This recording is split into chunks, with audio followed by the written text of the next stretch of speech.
بسم اللہ الرحمن الرحیم۔ حضرت یونس علیہ السلام اور مچھلی کا واقعہ۔ حضرت یونس علیہ السلام دجلہ کے بائیں کنارے پر آباد عراقی شہر موصل میں پیدا ہوئے۔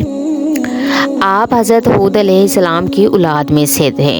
موصل کے مقابل نینوا شہر تھا جو اس زمانہ میں اپنے عروج پر تھا اور وہاں قوم سمود آباد تھی۔ نینوا کی آبادی 1,00,000 سے زیادہ تھی جیسا کہ قرآن پاک میں ہے، اور ان حضرت یونس علیہ السلام کو 1,00,000 یا اس سے زیادہ لوگوں کی طرف پیغمبر بنا کر بھیجا۔ سورۃ الصافات آیت نمبر 147 ہے۔ حضرت یونس علیہ السلام کی عمر 28 سال تھی جب اللہ تعالیٰ نے انہیں اہل نینوا کی رشد و ہدایت پر مامور فرمایا۔ مفسرین کے مطابق حضرت یونس علیہ السلام کا عہد 781 تا 741 قبل مسیح ہے۔ آپ کا قرآن کریم کی 6 سورہ مبارکہ میں ذکر آیا ہے: سورۃ النساء، سورہ انعام، سورہ یونس، سورہ الصافات، سورہ انبیاء اور سورہ قلم۔ ان میں پہلی 4 سورہ مبارکہ میں حضرت یونس علیہ السلام کا نام اور باقی 2 میں ذوالنون اور صاحب حوت یعنی مچھلی والا کہہ کر ذکر کیا گیا ہے۔ نون بڑی مچھلی کو کہتے ہیں۔ چونکہ آپ کے کئی دن ایک مچھلی کے پیٹ میں رہے اس لیے مچھلی والا کہا گیا۔ قرآن کریم کی 10ویں سورت آپ کے نام پر ہے۔ حضرت یونس علیہ السلام ایک عرصے تک نینوا کے لوگوں کو توحید کی دعوت اور بت پرستی سے روکتے رہے، مگر قوم نے ان کی دعوت قبول کرنے سے صاف انکار کر دیا۔ صرف یہی نہیں، غرور اور تکبر میں مبتلا قوم دیگر نافرمان اقوام کی طرح آپ کی دعوت کا مذاق بھی اڑاتی رہی۔ جب ان کی سرکشی اور نافرمانی انتہا کو پہنچ گئی تو اللہ تعالیٰ نے حضرت یونس علیہ السلام کو حکم دیا کہ لوگوں کو آگاہ کر دو کہ 3 دن کے اندر اندر ان پر عذاب آنے والا ہے۔ آپ نے قوم میں اس کا اعلان کر دیا۔ یہ سن کر قوم یونس نے آپس میں مشورہ کیا تو اس بات پر ان سب کا اتفاق ہوا کہ یونس علیہ السلام کو کبھی جھوٹ بولتے نہیں دیکھا گیا، لہٰذا ان کی بات نظر انداز نہیں کرنی چاہیے۔ مشورے میں یہ بھی طے ہوا کہ دیکھا جائے کہ اگر یونس علیہ السلام رات بستی کے اندر اپنے گھر میں مقیم رہتے ہیں تو سمجھ لو کہ کچھ نہیں ہوگا، اور اگر وہ یہاں سے کہیں اور چلے جاتے ہیں تو یقین کر لو کہ صبح عذاب ضرور آئے گا۔ قصہ مختصر: حضرت یونس علیہ السلام رات کو اس بستی سے نکل گئے۔ صبح ہوئی تو عذاب الہی ایک سیاہ دھوئیں اور بادل کی شکل میں بستی والوں کے سروں پر منڈلانے لگا۔ جب وہ ان کے قریب ہونے لگا تو لوگوں کو یقین ہو گیا کہ اب وہ سب ہلاک ہونے والے ہیں۔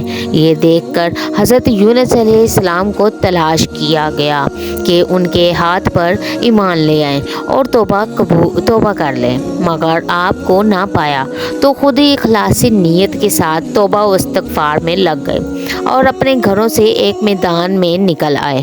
عورتیں، بچے اور جانور سب اس میدان میں جمع کر دیے گئے۔ تمام بستی والے ٹاٹ کے کپڑے پہن کر عجز و انکساری کے ساتھ توبہ کرنے لگے اور عذاب سے پناہ مانگنے میں اس طرح مشغول ہوئے کہ پورا میدان آہ و بکا سے گونجنے لگا۔ اللہ تعالیٰ نے ان کی توبہ قبول فرما لی اور عذاب ان سے ہٹا دیا۔ روایت میں ہے کہ یہ عاشورہ یعنی 10ویں محرم کا دن تھا۔ ادھر حضرت یونس علیہ السلام بستی سے باہر اس انتظار میں تھے کہ اب اس قوم پر عذاب نازل ہوگا۔ ان کی توبہ و استغفار کا حال انہیں معلوم نہ تھا۔ جب عذاب ٹل گیا تو انہیں فکر ہوئی کہ اب تو قوم مجھے جھوٹا قرار دے گی، کیونکہ میں نے اعلان کیا تھا کہ 3 دن کے اندر عذاب آ جائے گا۔ اس قوم کا قانون تھا کہ جس شخص کا جھوٹ معلوم ہو اور وہ اپنے کلام پر کوئی شہادت پیش نہ کر سکے تو اسے قتل کر دیا جاتا تھا۔ تو یونس علیہ السلام کو فکر ہوئی کہ انہیں بھی جھوٹا قرار دے کر شہید کر دیا جائے گا۔ اس رنج و غم اور پریشانی کے عالم میں اس شہر سے نکل جانے کا ارادہ کر کے چل دیے، یہاں تک کہ بحیرہ روم کے کنارے پہنچ گئے۔ وہاں ایک کشتی دیکھی جس میں لوگ سوار تھے۔ آپ کو ان لوگوں نے پہچان لیا اور کرائے کے بغیر سوار کر لیا۔ کشتی روانہ ہو کر جب وسط میں پہنچی تو دفتن ٹھہر گئی، آگے بڑھتی ہے اور نہ ہی پیچھے۔ کشتی والوں نے منادی کی کہ ہماری اس کشتی میں کوئی ظالم، گناہگار یا بھاگا ہوا غلام سوار ہو جاتا ہے تو یہ کشتی خود بخود رک جاتی ہے۔ ایسے آدمی کو چاہیے کہ خود کو ظاہر کر دے تاکہ اس کی وجہ سے سب پر مصیبت نہ آئے۔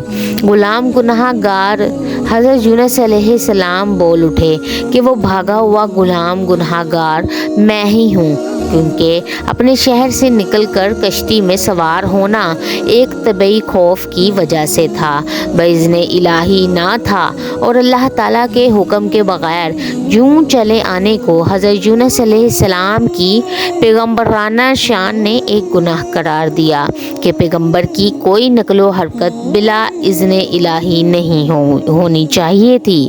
بہرحال آپ نے فرمایا کہ مجھے دریا میں ڈال دو تو تم سب اس عذاب سے بچ جاؤ گے، مگر کشتی والے اس پر تیار نہ ہوئے، بلکہ انہوں نے قرہ اندازی کی تاکہ جس کا نام نکلے اسے دریا میں ڈالا جائے، لیکن قرہ اندازی میں بھی آپ ہی کا نام نکل آیا۔ لوگوں کو اس پر تعجب ہوا تو کئی مرتبہ قرہ اندازی کی گئی اور ہر مرتبہ آپ ہی کا نام آتا رہا۔ قرآن کریم کی سورۃ الصافات کی آیت نمبر 141 میں اس قرہ اندازی اور حضرت یونس علیہ السلام کا نام نکلنے کا ذکر موجود ہے۔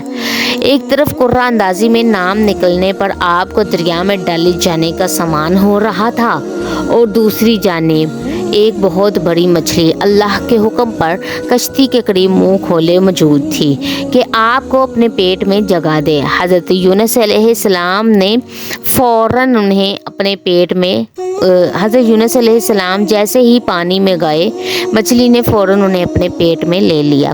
حضرت عبداللہ بن مسعود رضی اللہ تعالیٰ عنہ نے فرمایا کہ حضرت یونس علیہ السلام اس مچھلی کے پیٹ میں 40 روز رہے۔ یہ انہیں زمین کی تہ تک لے جاتی اور دور دراز کی مسافتوں میں پھراتی رہی۔ بعض افراد نے 7، بعض نے 5 دن اور کئی ایک نے مچھلی کے پیٹ میں رہنے کی مدت چند گھنٹے لکھی ہے۔ مظہری حقیقت حال تو اللہ تعالیٰ ہی کو معلوم ہے۔ اس حالت میں حضرت یونس علیہ السلام نے دعا کی، لا الہ الا انت سبحانک انی کنت من الظالمین، تو اللہ تعالیٰ نے دعا قبول فرمائی اور مچھلی نے آپ کو بالکل صحیح و سالم حالت میں کنارے پر ڈال دیا۔ مچھلی کے پیٹ کی گرمی سے ان کے بدن پر کوئی بال نہ رہا۔ اللہ تعالیٰ نے ان کے قریب ایک درخت اگا دیا جس کے پتوں کا سایہ آپ کے لیے راحت کا سبب بن گیا۔ نیز ایک جنگلی بکری اللہ تعالیٰ کے حکم سے صبح شام آپ کے پاس آ کھڑی ہوتی اور آپ اس کا دودھ پی لیتے۔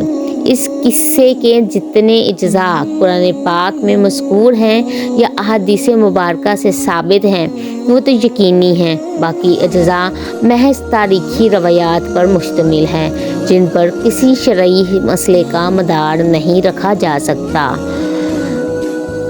حضرت ابو ہریرہ سے منقول ہے کہ رسول اکرم صلی اللہ علیہ وآلہ وسلم نے فرمایا کہ جب اللہ تعالیٰ نے حضرت یونس علیہ السلام کو مچھلی کے پیٹ میں قید کرنے کا ارادہ فرمایا تو مچھلی کو حکم دیا کہ ان کو لے لو، لیکن ان کے گوشت پر تیرا تصرف نہیں، کیونکہ یہ تیری غذا نہیں ہے۔ جب مچھلی آپ کو لے کر سمندر کی انتہائی نچلی سطح پر پہنچی تو آپ نے کچھ آہٹیں سنی۔ اس پر اللہ نے وحی فرمائی، یہ سمندری جانوروں کی تسبیح ہے۔ اس موقع پر حضرت یونس علیہ السلام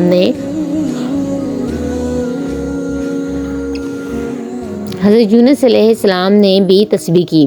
جب فرشتوں نے آپ کی تسبیح سنی تو بارگاہ خداوندی میں عرض کرنے لگے، اے پروردگار، ہم ایک نحیف اور کمزور سی آواز کسی اجنبی زمین سے سن رہے ہیں۔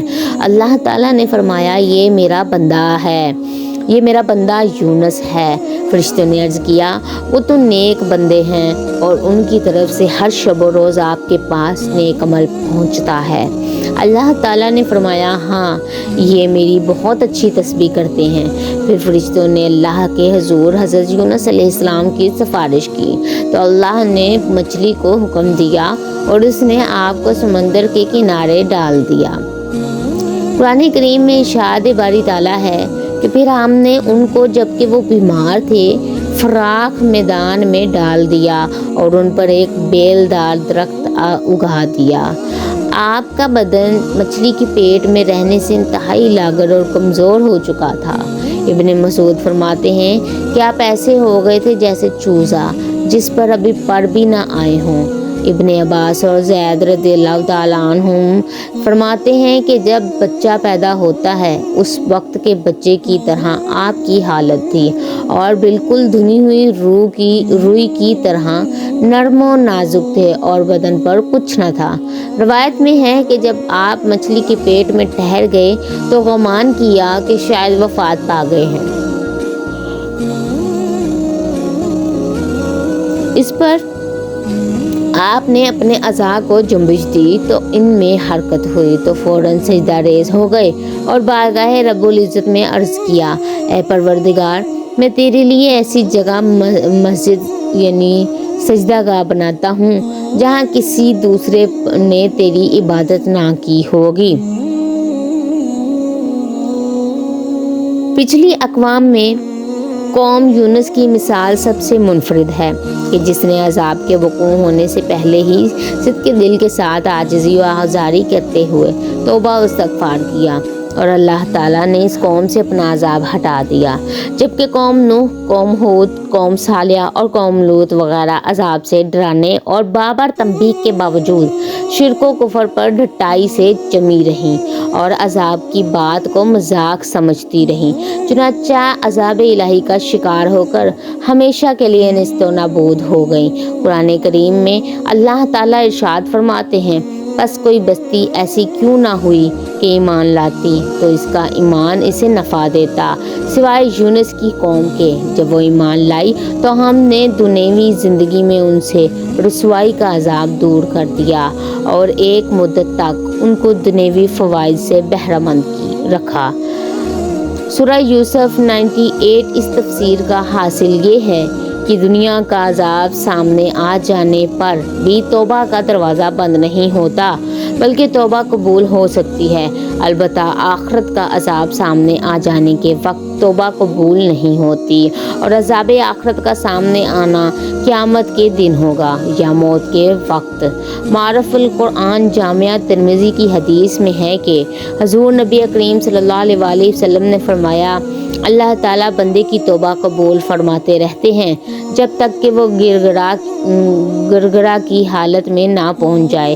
گرگرا کی حالت سے مراد موت کا وہ وقت ہے کہ جب نزاع کے وقت فرشتے سامنے آ جاتے ہیں، اس وقت دنیا کی زندگی ختم ہو کر آخرت کے احکام شروع ہو جاتے ہیں، اس لیے اس وقت کا کوئی عمل قابل قبول نہیں ہوتا۔